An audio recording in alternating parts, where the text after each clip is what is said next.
Ahoy there! Captain Benzie here, coming at you with another episode of the Catskull Academy, the series that aims to give you the best start possible in EVE Echoes. Today we're going to be looking at another one of the trainer cruises that you can get as a daily login reward on day 6 if you have an active Omega Clone subscription. We are, of course, looking at the Vexor Trainer. We've already covered the Omen, the Stabber, and the Caracal, so it is the Vexor Trainer's turn. And arguably, this is the best of the four, but it does require a significantly larger investment, both in terms of ISK and skill points, to get it properly up and running. So what we're going to do in this video is we're going to have a look at the Vexor Trainer, and then we're going to talk about how to fit this, both for brawling and for kiting, because it is actually a brilliant ship for both. We'll then have a look at how to progress from here if the Vexor turns out to be the kind of ship you enjoy. What other ships should you look at going into in the future? Where should you upgrade to from the trainer? That kind of thing. And of course, we will also have a look at the relevant skills required in order to best fly those ships. Now, if you do enjoy this video or find it useful, let me know by hitting like on it, subscribe to the channel for all things EVE Echoes, and ding that notification bell so that you don't miss one of every day's uploads. If you do want to have a particular topic that you want me to discuss or something you want me to cover in a video, let me know in the comment section below or find me on the social media channels at the bottom of your screen, including the Catskull Cartel Discord. And of course, if you do want to go the extra mile to help support this channel, you can do so by joining us on Patreon. That said and done, let's talk about the Vexor Trainer. Looking at the ship details page for the Vexor Trainer, it should be immediately obvious that this is a drone ship. If you look at the fittings there, you can see that it's got 4 drone tubes, each of which can fire small or medium drones into space. Now this means that the Vexor Trainer is actually a very unusual ship to upgrade into. If you're already using the Algos or the Dragoon, you've probably got a complement of drones that you're using already, a fairly sizable collection, and you can fit those straight into the Vexor Trainer. Now you might be thinking, but why would I want to use small drones when there are medium ones I can use that fit into here? Well, remember I said that the Vexor is very costly to get up and running? Have a look at the costs of those medium drones on the market. At this point in time, they're about 5 million each, and if you want 4 of them, well, that's 20 million to fit out a Vexor, and if you lose one of those in space, that's 5 million again to replace it. Small drones obviously are a lot cheaper and are a lot more available. That said as well, there are genuinely times when small drones are better. Medium drones may have a higher DPS, but they are going to struggle to actually hit and deal that damage to faster moving targets like frigates and some of the faster destroyers. In that case, you may want to swap to small drones if you're going up against a lot of frigates and destroyers, and then you can swap to mediums if you're going up against cruisers or battle cruisers. Obviously, one of the big advantages of drones is that you can actually do that out in space on the fly. Looking at the rest of the Vexor Trainer's fittings, you can see it's got 2 high slots to help augment that damage, 2 other mid slots, 3 low slots, and then 2 of each of the power grid and the mechanical rigs. Looking at its tank here, its defense, you can see that it's 1791 on shield, 2161 on armor, and 2204 on structure. This means that the Vexor is actually happiest being around armor and structure, not with shields. You don't really want to put any shield tanking modules on here, it's kind of pointless. Focus instead on armor tanking with the Vexor, but you've got plenty of structure if that armor does chip away a little bit. And you'll see as we go down this here, max target 6 means that this can target a lot of different things and send those drones off in different directions, but that's signature radius, 123.4. I find it hilarious that that is 1234, but that's fairly sizable. That's why the Vexor Trainer has so much armor and structure, because it is a fairly sizable ship that is easy to hit, both with missiles, turrets, whatever. That signature radius is fairly large and very easy to hit. Flight velocity of 230 is about average for a cruiser. It's not particularly fast, it's not particularly slow, with a warp speed of 3.0 AU per second. Now, under its trait descriptions, you can see that the Vexor gets bonuses for medium drone operation, which increases your drone DPS by 5% per level, and cruiser command gives you a bonus of 5% reduction to inertia modifier. Inertia modifier is just how nimble you are in space, how quickly you can turn, that kind of thing. Now, as I've mentioned in the other trainer drone videos, I do not have any skills relevant to the Vexor Trainer. I don't have any skills in cruiser command, and I don't have any skills in medium drone operation either. I do have a couple in small drone operation, but naturally that doesn't affect the Vexor Trainer. So bear that in mind as we move now onto the section where we look at fitting this thing. Now, I've mentioned in other videos elsewhere that one of the big advantages of a drone boat is its versatility. First of all, you can change your drones on the fly. This means you can choose to go for Amar drones if you need electromagnetic damage, or you can swap to Minmatar drones if you want explosive damage. You can also change between medium and small drones with the Vexor, depending on whether you're going up against small or medium targets, so that they can actually apply that damage better. Now also, you'll have noticed that the Vexor Trainer's roll bonuses here don't affect what it has in its top slots. There's no bonuses for railguns, cannons, missiles, or lasers here, so it is entirely up to you. If you've been using small lasers and that you've decided that actually now you want to try the Vexor, you can fit whatever the heck you like in those top slots and not worry about it.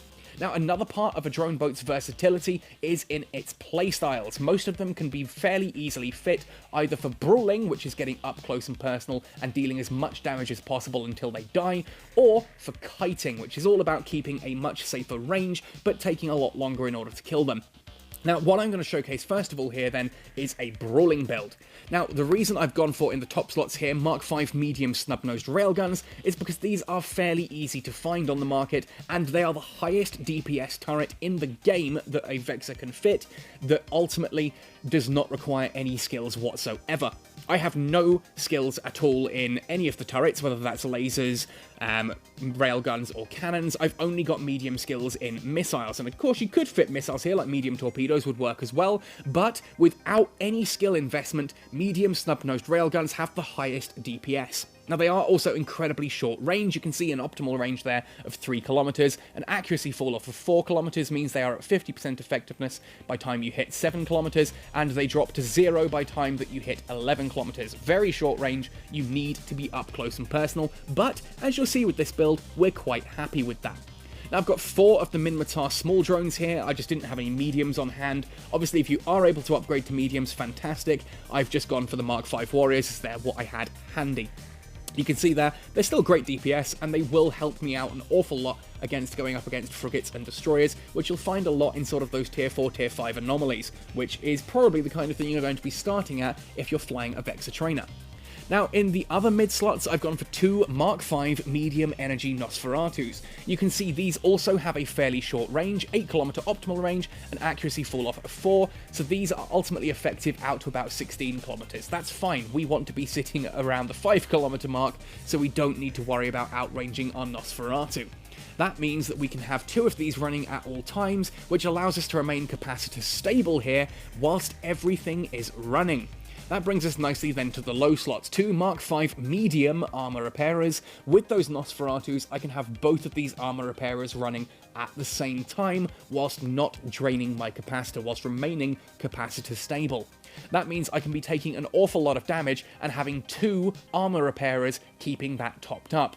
That just means that while I'm up close and personal and hitting as hard and fast as I can, I don't really care that I'm so close and such a large target that I'm taking damage. Now, the third and final low slot that I have fitted is a Mark V damage control. Ultimately, this, as a flat bonus, gives additional resistances here to shield, armor, and structure across the board of 6.82, and when you activate it, you get 13 seconds of those bonuses being boosted by 800%. Just means if you're expecting to take a big whack of damage, you can pop the Mark V damage control on, and it will absorb almost all of that damage for the 13 seconds. Does then last 150 seconds before you can reactivate it, which admittedly 2.5 minutes is quite a long time in combat, but there we go. That's where your armor repairers hopefully are picking things back up. Now you can see here, I've got a couple of skills in the drone skill that has increased my drone range to 23 kilometers, but again, that doesn't matter. 116.59 DPS with nothing relevant to medium to the Vexor Trainer itself. That is a great little brawling build that will allow you to head out straight into combat and go for it. Now, if you are wanting to fit rigs to a trainer, I don't honestly recommend it because a trainer is the kind of ship that you just want to mess around with and get it thrown away. If you want to fit, though, because we are going to look at the Vexor mainline in a moment, if you do want to go for a brawling fit, then your high slots, the combat rigs, you're probably going to want to go for things like drone damage or whatever damage it is that you have for your top weapon. So, for example, here you could go snub-nosed railgun damage. I would recommend going for drone damage, simply because if you're flying a Vexor, chances are you are training up those drone skills, medium drone operation of course being the first one that you'd want to look at there. So that's what I'd recommend for the brawling build. The second build we're going to look at is a semi-kiting skirmisher build. Ultimately, the aim here is to stay as far away from the targets as possible and just deal as much damage from afar. Now, I can't properly showcase this one in this video simply because I haven't got the rigs and the skills trained up in order to properly do it, but I would be remiss for not mentioning that it is something that's possible, and there are kind of two ways you can do it. Now, remember that the Vexor Trainer and the Vexor itself does not get any bonuses at all to different types of weapons that you fit into its high slot, so you can go for whatever you fancy. In this case, because they're what I had on hand, I've fitted two Mark V medium strike cannons. These have an optimal range of 19.32 and an accuracy fall-off of 18.9. That gives me some rather astonishing range. I can hit about 50% effectiveness at 40 kilometers away and actually reach up to 60 with these. You could also go for Mark V medium missile launchers, another great option here, designed to have that extra range and kiting. Base it on what skills you have available and where you want to go from here. If, for example, when going through the progression route bit of the video later, you decide that actually you do like the sounds of the Gila, well, ultimately the Gila uses missiles, so you'd want to fit for missiles here and start training into those. But now we're complicating things a little bit. I've gone for Mark V medium strike cannons, go for whatever suits you best and has a nice long range. For the mid slots, I've gone for a couple of Mark V stasis webifiers, just in case anything gets up close and personal. I can slow them right down to deal as much damage as possible to them. It's just kind of a safety precaution more than anything. You don't really need these, but it does make life a lot easier. The low slots, I've gone for my usual propped, my build of prop, tank, and weapon damage. In this case, the prop is a smuggler medium afterburner, useful for keeping some range and helping me set the range of the battle, keeping me as close to my maximum range as possible, whilst at the same time a Mark V medium armor repairer allows me to top up any damage that I do take, and a drone damage amplifier allows me to just do that little extra kick of damage every time it's available. Now, ultimately, this comes out at about 98.94 DPS. It's a little bit lower. Again, that's without any skills at all trained into anything relevant here. But you can see that the drones have a range of 23 kilometers. The guns have a range, as I said, of up to 60 kilometers. What you therefore need to do with this build is really focus on getting that range up. And the best way to do that is to head into the rigs and rig drone control range rigs. Those are actually available in the free daily login reward crates as well. I think they come in the industrial crates. You look for one that says industrial crate and then it has drones, and you look for the one that is extra drone control range. Fit as many of those as you can to get that maximum range. The further away you are, the safer you will be. Obviously, if you don't have those, you can go onto the market and buy them as well, and just fit for that extra drone range. Of course, training the drone skill also helps us increase that drone range just on sheer dint of that skill doing exactly that. Anyway, so that is the kiting build for a Vexor. If you enjoy these builds, let's have a look at where you would progress to from there. Now, if you're piloting the Vexor Trainer and really enjoying it, you might be asking where you go from here. Now, of course, the best place to start in regards to drone ships is the Gallente Federation tree. Now, unlike the Omen Trainer, the Caracal Trainer, and the Stabber Trainer, which have an increase in going into their mainline versions, I do recommend getting into the mainline Vexor as quickly as possible, because this is a humongous increase over the trainer variant. If you have a look at the ship stat sheet here, you should be able to spot why. Immediately, we've gone from 4 drone tubes on the trainer to 5 on the mainline. That alone is a 25% increase in DPS. Straight off the bat, that is huge. It then also has an additional low slot, which if you've gone for the brawling build I showed, allows you to now fit a drone damage amplifier in there as well, which again is flat out extra DPS. If you've gone for the kiting build, you can put ultimately whatever you fancy in there. You could even go for something like a ballistic targeting computer to increase your turrets or something. But then looking at its stats, rather than a 5% increase to drone DPS for medium drone operation, this now gives a 7.5% increase. That is the difference between 25% at fully trained and 37.5, 12.5% extra. That's huge. It then also gives them extra drone hit points of 5%, again 25% extra drone hit points, means they die less frequently, and that 2 kilometer drone control range per level up to a maximum of 10 means that already the 23 that I was showing you on how I've got it fit up on the kiting build would now be 33 just through having that skill trained. That is huge. You can now do the kiting build nice and easily with the Vexor mainline. 100% get that medium drone operation skill up as quickly as possible and into a mainline Vexor. Cruiser command, obviously, as you can see, it's still that inertia modifier, nothing special. It's mainly that drone control range, the increased drone DPS, plus that 5th drone tube. It's a humongous upgrade. Get into that as quickly as possible. Now, whilst using the standard Vexor, you may decide that obviously you need another point to go on to from there. The Vexor Navy issue, of course, becomes a straight-up upgrade as well.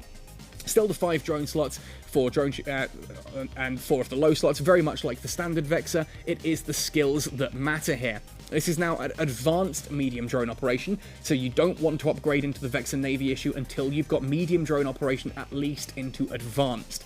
Ultimately, once you start training into advanced, that is now a 12% increase to drone DPS.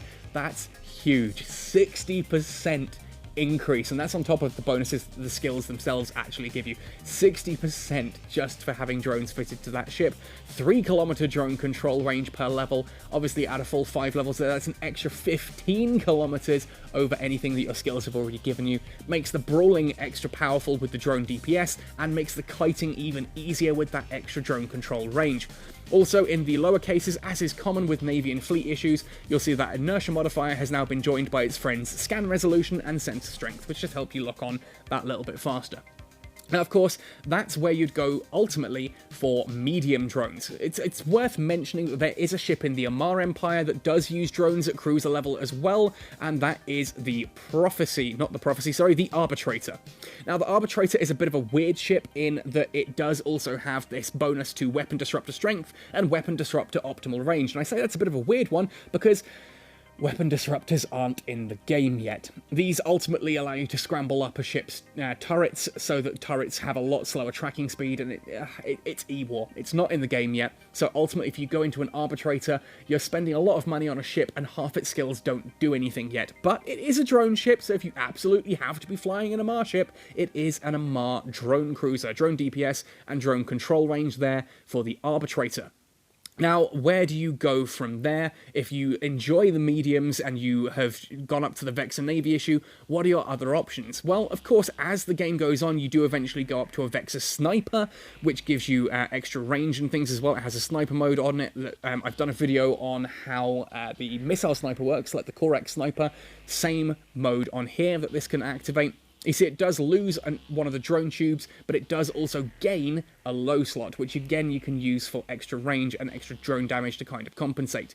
But in the battle cruiser part of the tree, once you hit tech level 7, we can start looking at the Myrmidon. This still uses medium drone upgrade, so if you've been training medium drone operation and medium drone upgrade for the Vexor Navy issue, for example, those skills translate perfectly into the Myrmidon.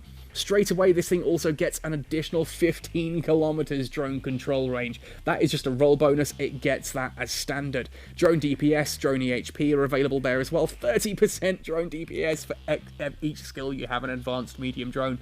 That's 150 extra DPS at full training. That's huge. That's disgusting. And again, Battle Cruiser Command will give you advanced armor, will give you armor repair efficiency, meaning that you can really tank quite heftily with this thing. The Myrmidon itself becomes an absolute up-close and personal brawling beast, and it doesn't actually have to be even that close. It is just an absolute tank.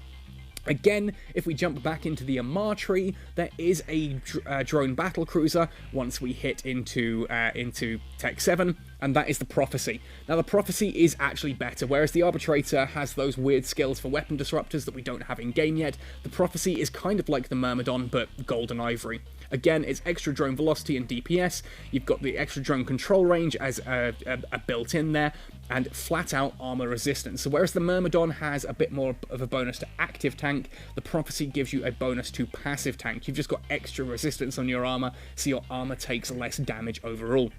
Now, ultimately, those are where I would go in regards to the main ship line trees, but I've mentioned them before, we can't talk about drones without talking about the Guristas Pirates, and if you're talking about medium drones or cruiser-sized ships, then the Gila is one we absolutely have to look at. Now, it only has 2 drone tubes, so what the heck are you talking about? We've seen others that have got like 5 drone tubes. Why do we only want 2? Well, it's because of that roll bonus. 200% medium drone damage means these actually operate immediately as if they were 4 drones. Again, with the additional... Sorry, my maths is off there. That's not 4, that's plus 200%. That means those 2 act as if they are 6. It's plus 200% onto what is already there, so they act as if they're 6 drones.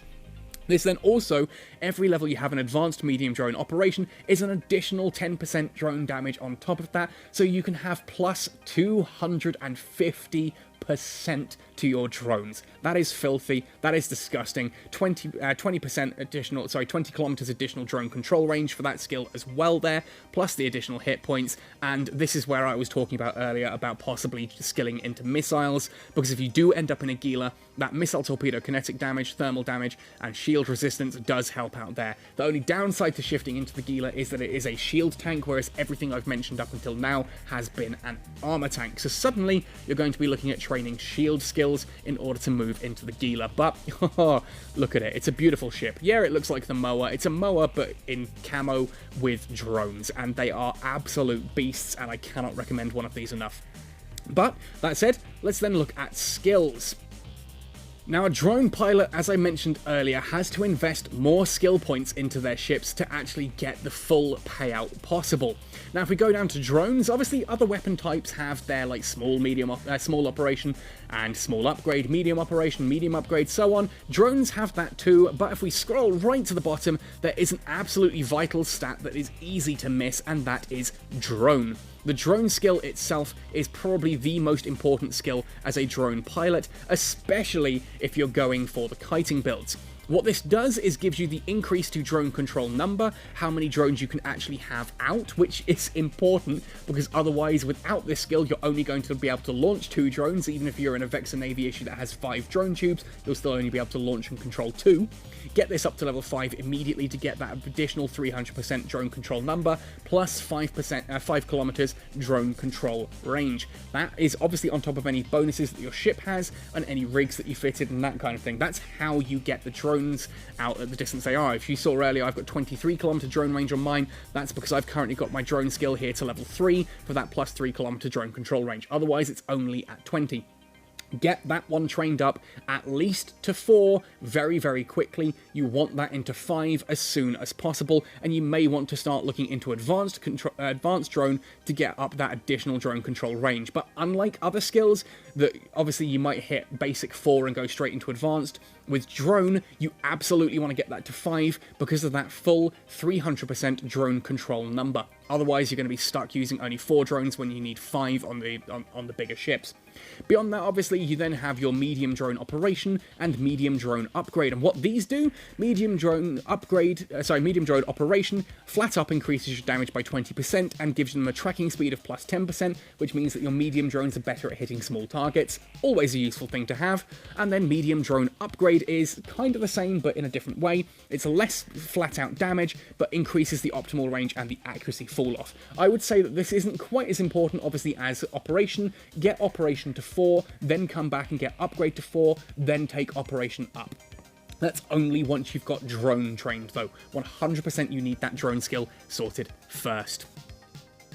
Now, this is the same brawling build you saw earlier on in the video. I'm out here in an Angel Small Anomaly 6, and I'm quite comfortably tanking almost all of the damage that's being dealt to me. I've got a Gistum Rupture and a Gisty Hound left over. I've had a couple of other things like a Thrasher and a Vigil just to deal with, and it's been fairly easy going so far. I'm almost AFK on this one, because once I'm up close and personal, those 2 Energy Nosferatus are just keeping my armor repairers going, and as you can see at this point in time, I only need 1 of those reps actually operating on its own. I've got the damage control module ready there in case anything starts going hectically wrong, but ultimately, it's a nice, simple ride for me. I'm just up close and personal, draining that energy straight out of the Gistum Rupture into my own capacitor. That's fueling my armor repairers, and my drones are taking their time, admittedly, but again, that's because I am so low skilled, and because this Gistum Rupture is slightly faster than I want it to be, and is thus outside of the optimal range, really, for the snub-nosed railgun, which you'll see now should do a decent hit. There we go.